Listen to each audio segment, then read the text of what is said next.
pleasure to see such a wonderful crowd here tonight. It illustrates a lot of interest in international trade and hopefully a lot of interest in TPP. It's nice to be back in Japan too.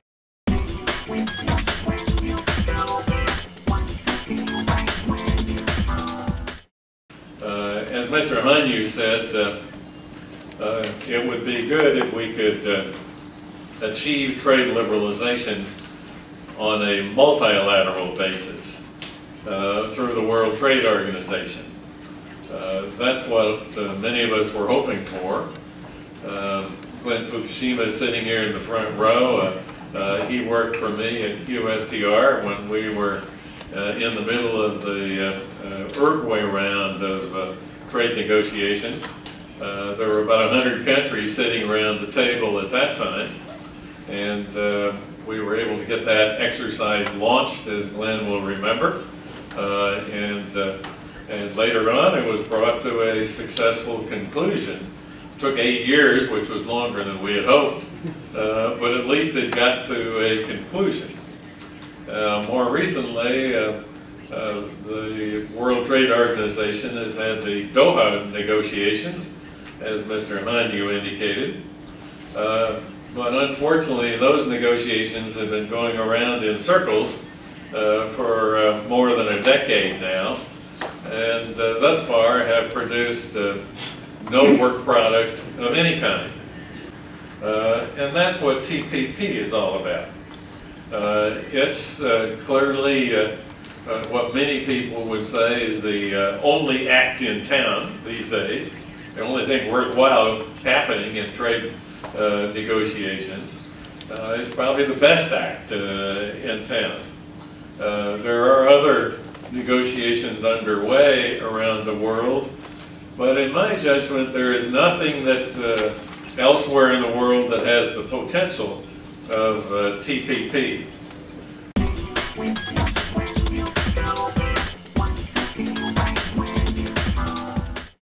My first point would be that in economic terms, and obviously there are political and geopolitical considerations involved too, but in economic terms, it's a no-brainer for Japan. By that I mean the benefits will be very, very substantial. And for that reason alone, I would think that Japan would want to use TPP as a basis to jumpstart the economy, an economy that has been somewhat in the doldrums over the last 20 years. And in my judgment, TPP would do an excellent job of providing that jump start. And that's probably the most important reason of all. And the reason I'm so confident about that with respect to Japan is that I relate back to what has happened in what we call NAFTA, the North America Free Trade Agreement, which we began during my tenure as USTR. We negotiated the US-Canada Free Trade Agreement when I was Trade Minister, and then later Mexico was added to create what is now NAFTA.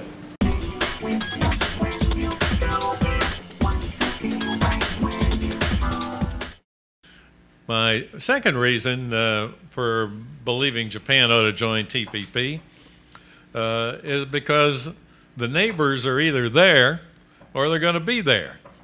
And as all of you know, free trade agreements are inherently discriminatory. They benefit those who are on the inside. They're not so good for people who are on the outside. Right now, Japan is on the outside. There are a number of Asian countries who are in, with relatively new participants being Malaysia and Vietnam. Singapore was there before, and in time, in my judgment, there will be additional Asian countries The Philippines has already expressed an interest, so has Thailand, so has Taiwan. And in time, maybe not in the initial, what I call tranche of negotiations, but maybe in a second tranche of negotiations, those countries will be there. And they will all have an advantage over Japan if Japan is not a participant. But also in the neighborhood are Korea and China. And the question is, how will Japan line up against those two big gorillas? And will those gorillas be in TPP?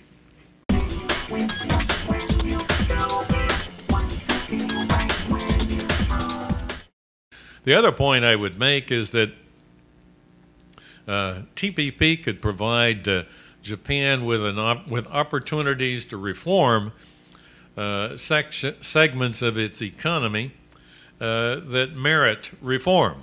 But the same argument can probably be made for other segments of your economy. And being an agriculturalist, I know full well that your agricultural community is not enthused about Japan's potential participation in TPP. But in my judgment, something that is in the long-term best interest of Japan as a country, and TPP clearly is something that should be embraced by all of the Japanese public and Japanese business enterprises.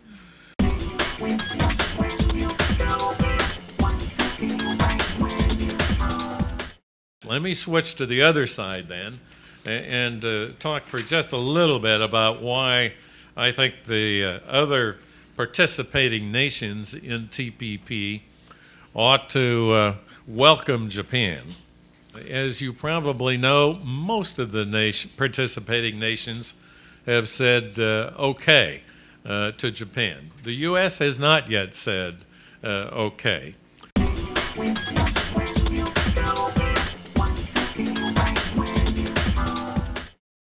The first one is that in economic terms, it'll make it a meaningful negotiation for the other participants. Not only will it be meaningful for Japan to come in and have the benefit of additional trade liberalization into the U.S. market, for example, but obviously if Japan's in, the U.S. and the other countries will have an opportunity to sell in a very significant Japanese market, and that's very attractive to all of them. There's no question that will make it a meaningful trade negotiation, because your economy is about twice the size of all the other economies in TPP, with the exception of the United States. If you add everybody else together, their GDP would total to about half what Japan's TPP is. So if Japan comes in, it'll be a winner, and people should invite Japan.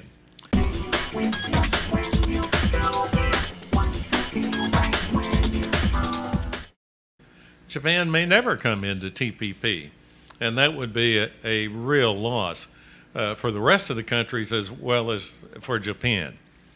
And then the other argument I would make is what I call the balance wheel argument, where Japan plays a rather special role in these trade and economic areas. Japan can be a balance wheel between Asia and Europe, for example.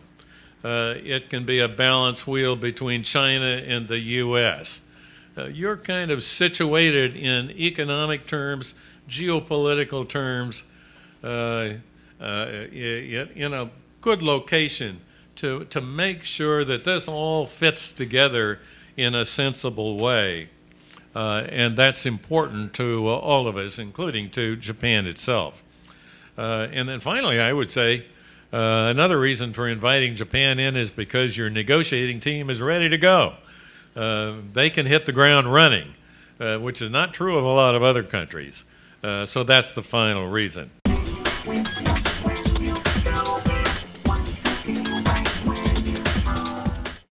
Any of these sensitive industries will be excluded from the negotiations. Rice was excluded in the U.S.-Korea Free Trade Agreement, so your rice farmers say, why not in TPP? The Canadians have very protectionist dairy and poultry programs, and of course they're saying same thing. If you can exclude rice with Korea, and if you can say to Australia, no more Australian sugar coming into the U.S., then we should be able to maintain our protectionist programs in dairy and poultry. Well, the U.S. should never have set some of these bad precedents. As USTR, as Glenn may remember, I never, ever agreed to exclude anything from any negotiation. And that's the way it should be done. And I believe that finally the U.S. administration is beginning to understand that that's a wise course of action. So what the U.S. should say to all of these countries, and what the U.S. should do to itself, is say, no exclusions, none. We will deal with these difficult issues in a sensible, rational way in the negotiations, but we will not exclude anything. And I believe that that's the way it will turn out in TPP. But at any rate, we need to get this done. And my conclusion is that there are a lot of good reasons why Japan should want to be in, should be an insider rather than an outsider. And there are a lot of good reasons why the present nations should want to have Japan to come in. And I hope those reasons will prevail.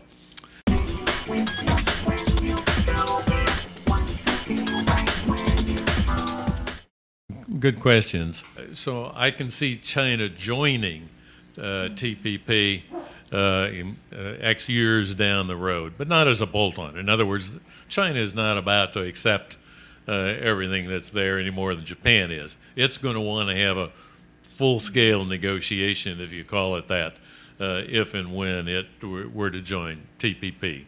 That's just the geopolitical reality, and that's okay. I don't think you do a full-scale negotiation for a lot of other countries in Asia or on our side of the Pacific.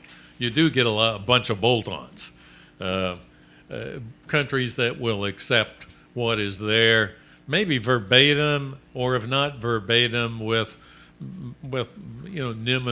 nominal or minimal negotiations. But China, being the 600-pound gorilla, is not going to accept that. So that's the first point. But that's a number of years down the road.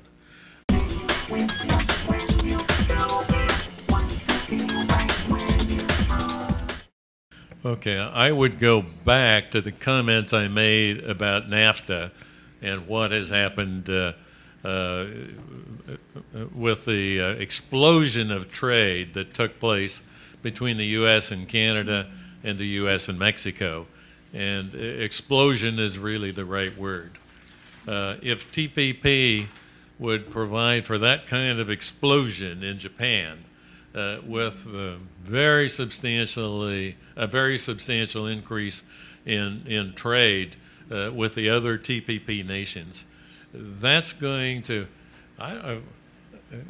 it may not generate a whole lot of jobs, because job creation is difficult to predict, but it's going to generate revenue in the private sector of Japan, and it's going to generate profits, and it's going to generate tax revenues for the Japanese government.